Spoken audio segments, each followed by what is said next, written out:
around the sun and was pulled away into the direction of Lamu, or Mars, and Lahamu, Venus.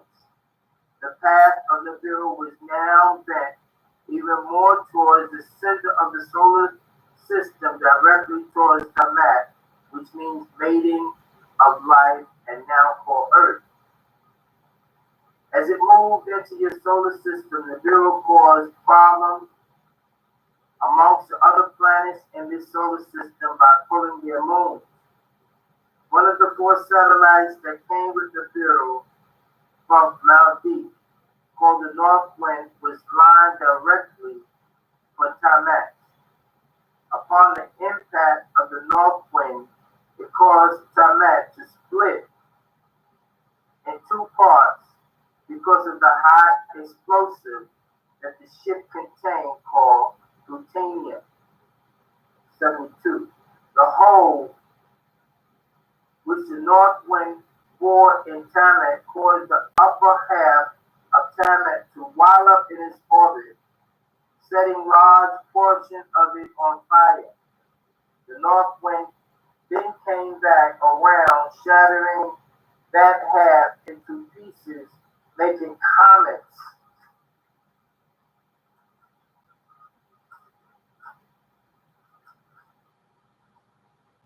flares of sun flares.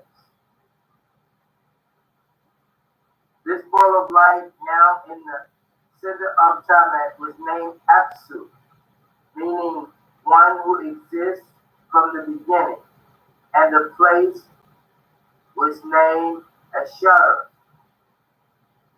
Three satellites launched off Nibiru, creating a tetradome of energy at a 19.5-degree angle around the new half of Tamat, with the hole through it and a smaller sun, also called Apsu, was placed inside Tamat's center.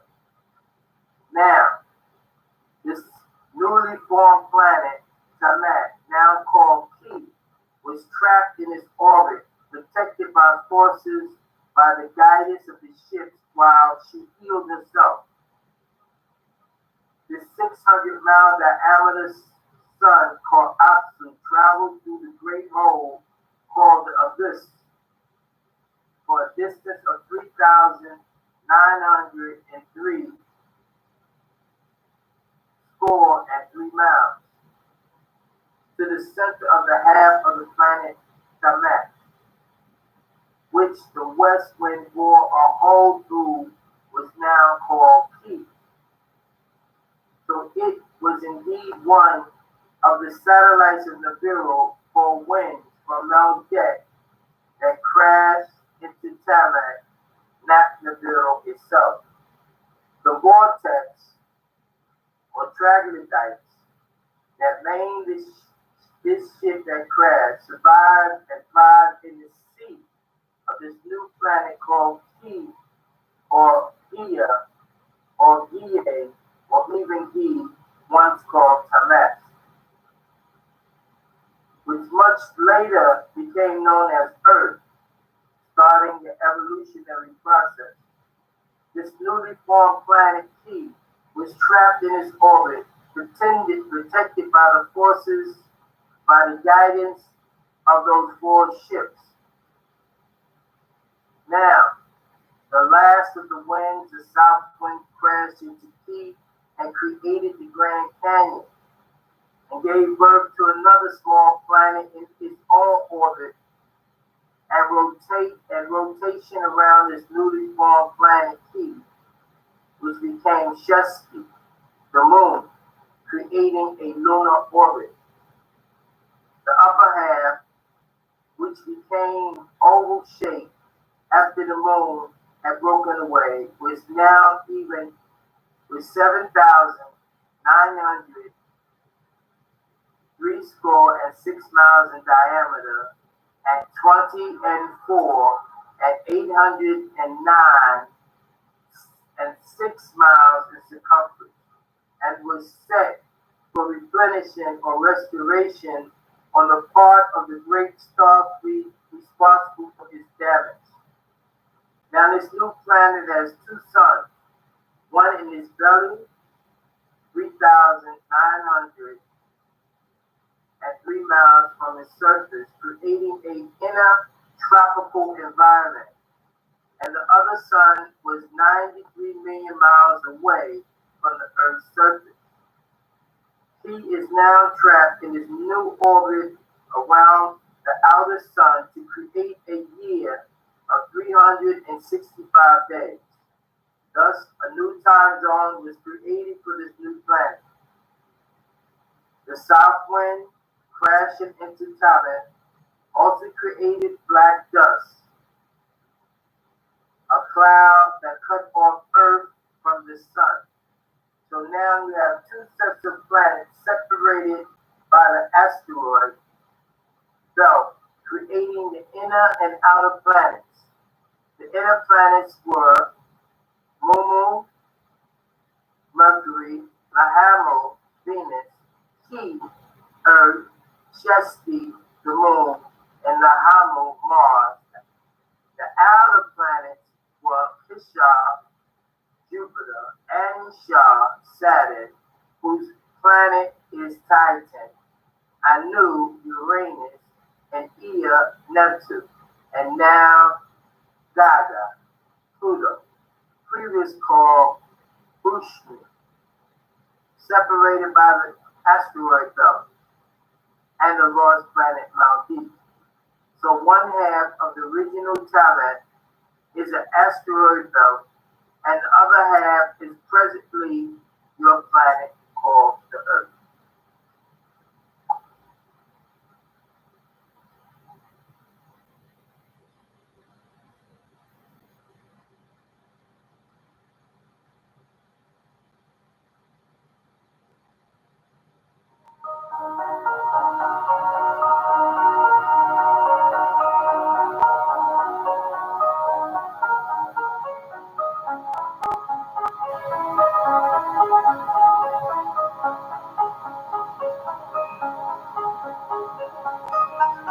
Well, it seems like it's rotating.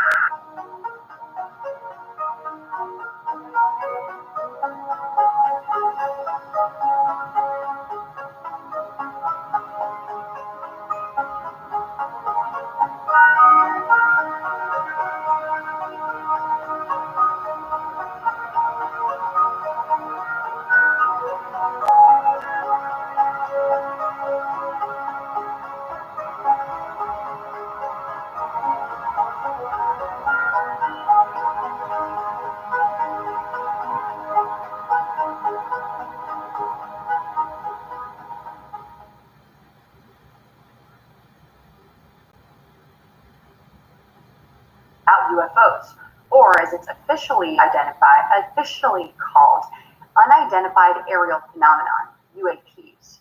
While we're waiting for the unclassified report from Congress on the matter, our guest, Lou Elizondo, the former director for AATIP, the Advanced Aerospace Threat Identification Program, has some answers. So excited to welcome you today, Lou. Thanks for joining us. Jack, it is my sincere pleasure to be with you and your audience today. Thank you very much for having me. So I want to take us back for a second and set the table for this conversation. How exactly did you get assigned in the first place to investigate UFOs for the intelligence community? Well, Jackie, quite frankly, I was voluntold. In essence, I had some prerequisite experience that they were looking for. At the time, the organization was fairly new. And they were looking for someone to create a counterintelligence and security portfolio. And I guess because of some of my background running investigations, counterintelligence investigations, and some of my background in technology protection, specifically with aerospace systems, that probably, I suspect, was a fairly lucrative skill set that they were looking for to create this sub-portfolio under ATIP. And that's how I got into the program. I entered the program in 2008. I was asked by its director to come on board and establish this program. And then in 2010 is when I was asked to take over the effort.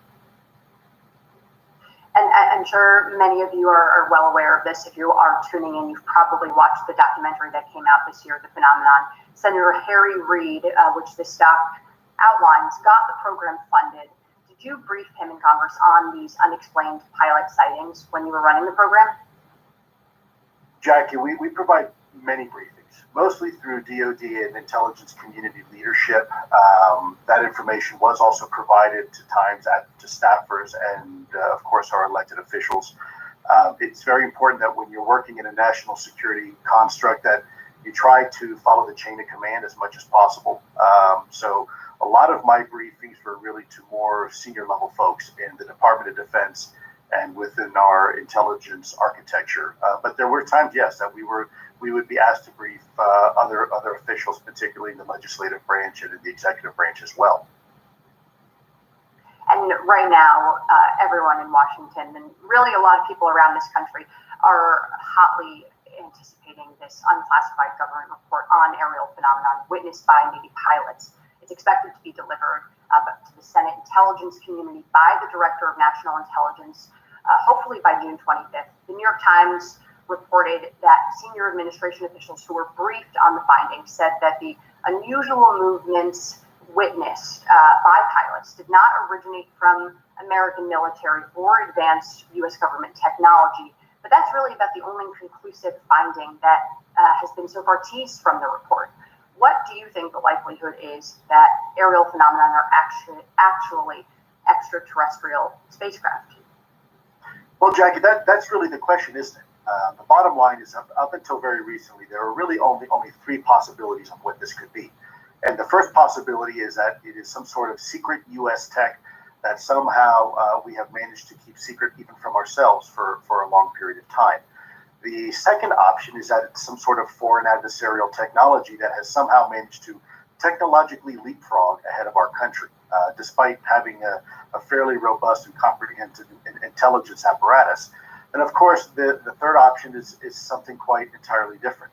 It's a different paradigm completely. Now, as of this week, we now know through some of the discussions at senior level leadership that this report has definitively stated once and for all that it's not our technology. And that's hugely important. For 30 years, there has always been this undercurrent, if you will, these conspiracies that there was some sort of TR-3B program and some sort of super special technology that has been implemented, and we've been just been very careless about it. And I think that argument was finally put to bed this week. So that really only leaves two other options, and that's, again, it's foreign adversarial or it's something quite different. And I think we're now beginning to learn, as we've heard from the Director of National Intelligence, and I can certainly tell you from my experience, that we're pretty confident that it's not Russian or Chinese technology. There's several reasons for that if you like, I'm more than happy to go into. Yeah, actually, could you go into that? I know you've explained it in previous interviews, but these sightings have happened for the past 70 years. And I know you've said before that you didn't think it was possible for one of our foreign adversaries who have been helpful actually in providing information on this issue would be capable of keeping something a secret for so long. Is that accurate? That's precisely one of the counter arguments. In fact, if I'm not mistaken, as of today, we had an announcement by former Director of National Intelligence, Ratcliffe, who said this isn't Russian technology. And as we know, during Glasnost and the fall of the Berlin Wall, there was this 5-year romance period, if you will, between the United States and Russia, where we began really sharing a lot of information. And a lot of their, ironically enough, a lot of their UFO information wound up in our hands. And it turns out that they were experiencing the exact same issues from a UFO or a UAP issue perspective that we were. So if you look at really the timelines here, it's looking increasingly less likely that this is some sort of Russian technology. So that really leaves China. And some of these reports, you're absolutely correct, Jackie, they go back into the early 1950s and even earlier. And so what that says is that you have pilots, whether we're describing what we call a white flying Tic Tac or a white flying butane tank in the 1950s or a white flying lozenge, if you will, they're all describing the exact same vehicle, craft, if you will, doing exactly the same thing, performing in ways well beyond our current capabilities.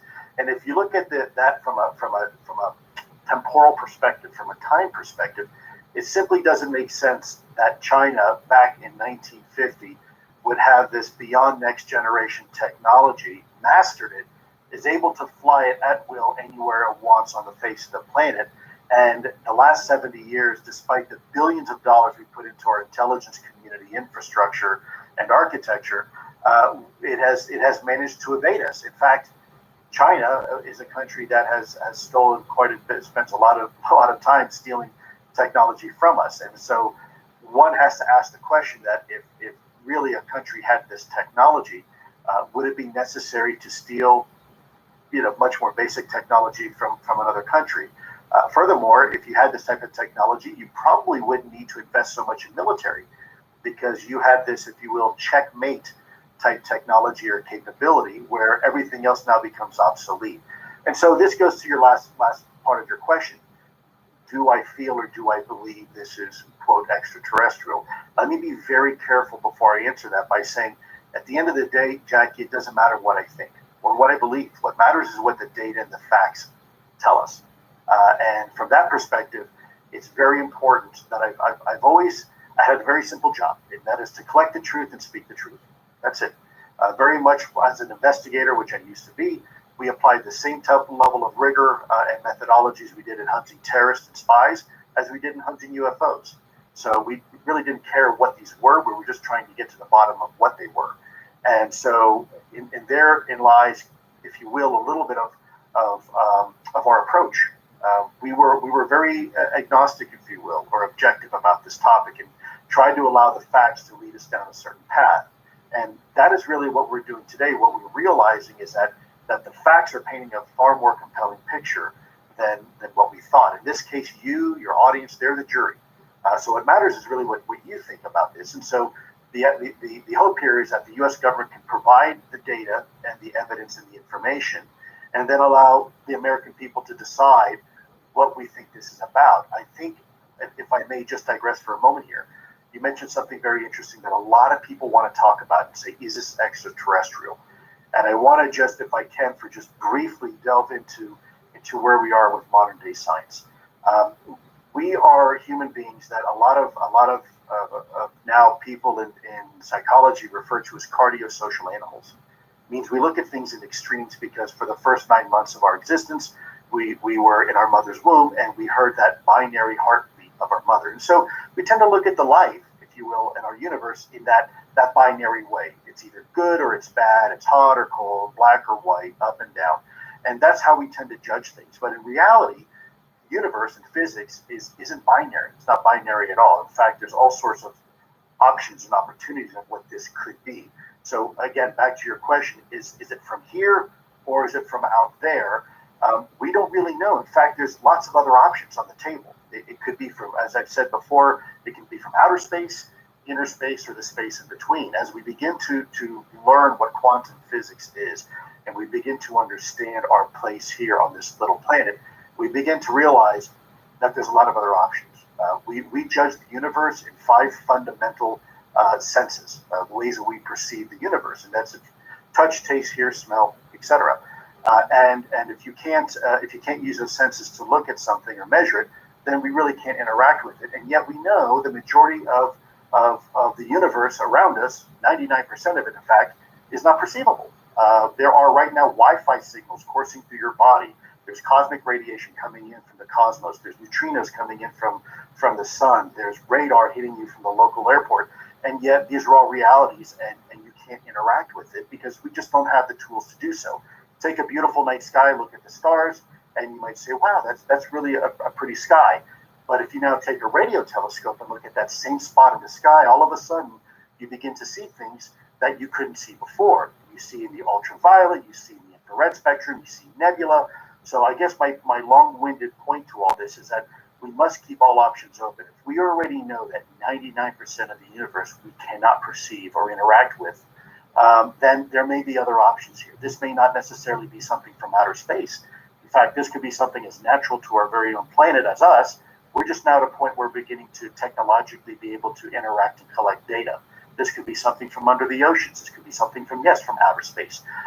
We really don't know. And this is why I think we really need to take a whole of government approach and look at this, because it is day by day, it's seeming like more and more this conversation is shifting from a human technology, quite possibly, we don't know for sure yet, but to something far more profound. But as someone who is more steeped and in the know on the data and the facts, do you have any more narrow idea in that 99% of things that we are unaware of what this could be exactly? You know, through observations, we are quite convinced that we're dealing with a technology that is multi-generational, several generations ahead of what we consider next generation technology. So what we consider beyond next generation technology, something that could be anywhere between 50 to 1,000 years ahead of us. And for us, I think it's when you're looking at the observations and these things, how they can outperform, frankly, anything that we have in our inventory, and we're pretty certain anything that our foreign adversaries have in our inventory, then yes, obviously, as human beings, we tend to go down that rabbit hole of speculation.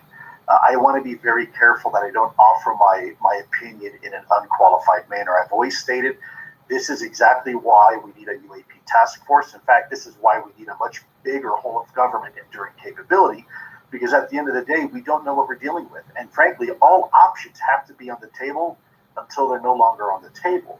I could offer you my opinion right now, but Jackie, in all honesty, it would probably be a bit of disservice, because we frankly don't have enough information yet. We're just now getting to the point as a government, as a society, that we are accepting the reality that this is real, whatever it is. I think we need to do a little bit more.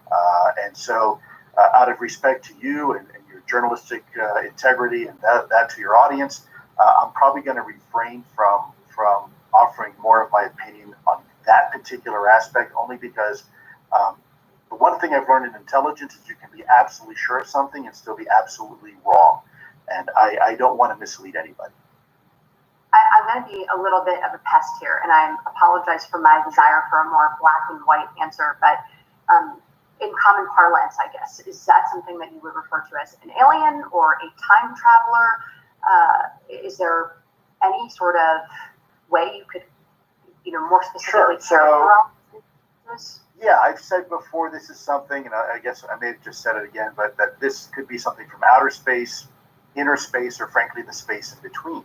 There's a lot of options out there. This could be something that is extra or hyperdimensional. Now, I don't mean extra dimensional in a woo-woo sense. I mean extra dimensional in a quantum physics sense. We know that the universe is full of shortcuts and loopholes. We know that, so if I may backtrack for just a moment. It took the Renaissance to come to the point where we understand Newtonian physics. We understand what gravity looks like. We still don't quite understand what it is yet, but we understand what it looks like. And we understand force equals mass times acceleration and whatnot. So we have these really elegant solutions for our observations of the natural world. And then it took a couple hundred years, but along comes some cat with crazy hair we call Einstein, who now introduces the notion of relativity and kind of upends really science and turns it 180 degrees and says, well, actually, there's a thing called space-time, and space and time are actually connected, and they're also stretchable and compressible. And as bizarre as that may be, that is precisely what we're seeing. And so space-time can be warped based upon mass or a lot of energy. And then, of course, 40 some years ago, we really start getting into this whole nother paradigm of science, and it's quantum physics. And someone once described it as you have this box sitting on the ground, and in walks a dog, and all of a sudden, two cats walk out. And as crazy as that may seem, that's precisely what we're seeing in these observations with quantum physics, proverbially speaking, of course. So it doesn't make sense, and yet there's this weird duality. Maybe the universe, the speed of light, although maybe the universal speed limit, there may be some shortcuts and off ramps in this understanding of our universe. So we are just now scratching the surface of understanding what type of science it may take to do what we are seeing with these vehicles. There's 5 specific observables associated with these UAPs, unidentified aerial phenomena, that really separate them from the rest of anything that we would consider terrestrial aircraft or manned aircraft or some type of human-based technology. And again, I want to be careful not to go too far out on the limb, because that's where the speculation starts, and that's also where the danger starts, because we simply don't know yet. Well, and I guess the other key question here is, what do you think the likelihood is that the U.S. government is actually going to confirm anything?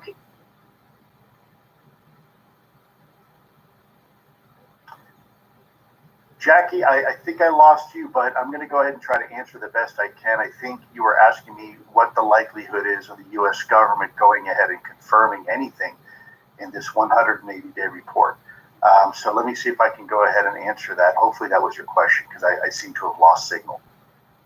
So the 180-day report is, first of all, not substantial enough time to do a comprehensive report. In fact, I've told people it takes longer to remodel a household kitchen sometimes than it does to take 180 days to conduct one of these 180-day reports. Secondly, there's the other issue here that we had COVID and this pandemic that kept a lot of people home for most of that time. And then thirdly, I think if this turns out to be some sort of adversarial technology that has happened to leapfrog ahead of us for the last 7 years, Jackie, we're talking about one of the greatest intelligence failures this country has ever seen, probably eclipsing 9/11 by an order of magnitude. It took us nearly 3 years to come up with a 9/11 Commission's report. If this turns out to be some sort of adversarial technology that did happen to technologically leapfrog us, 180 days, I don't think it's going to be sufficient. I think what we can expect the report to say is something like this. There are about 100 and some odd cases out there that are compelling enough that they are definitely displaying some sort of capability, technology that we don't have. Secondly, we don't know what these things are. We have no evidence to suggest that they are from outer space, but at the same time, we have no evidence to suggest that they're not. And so this report will probably be a bit of a placeholder. The one thing we know for sure at this point is that it's not U.S. secret technology. So that takes part of the 30-year argument that this is some sort of secret Air Force, if you will, weapon platform being tested. That's now off the table. And so now we can focus more, I think, on the foreign adversarial perspective, or hopefully maybe something on something, quite frankly, sufficiently different than anything that we had possibly considered before. And when we're actually talking about this as a national security threat or as a foreign adversarial threat, as you just mentioned, I think we need to talk about China here, which the United States government also views as a national security threat. And China is making big investments at the moment to identify extraterrestrial life as a part of their military mission. There's discussion within the community about whether it's better for us to lead the way with confirmation versus China doing so, and possibly being dishonest about what they found. Essentially, a new modern-day space race. Do you think, in your opinion, does it matter which national takes the lead on confirming the presence of extraterrestrial life, and who gets to the bottom of this answer first? I think, well, you're right, Jackie. Not only that, they've just announced they've established a new UAP task force similar to ours, and they're using artificial intelligence to do this. We also know that there's a play by them to try to lead this conversation at the United Nations. That, for me, it's a multifaceted question you're asking me. There's two parts of me, and I'm a little bit, I guess you'd say, schizophrenic about the response. There is the national security side of me that has said always, we have these adversaries, these traditional adversaries, and they're going to steal everything they can from us. We don't trust them, try to cooperate, but don't trust them. But then there's the other side, which is the non-governmental side of me that tends to be a little bit more optimistic. And perhaps this is an opportunity for our countries, rather than to find disagreement, maybe to find some sort of common ground. Maybe this may be a new renaissance.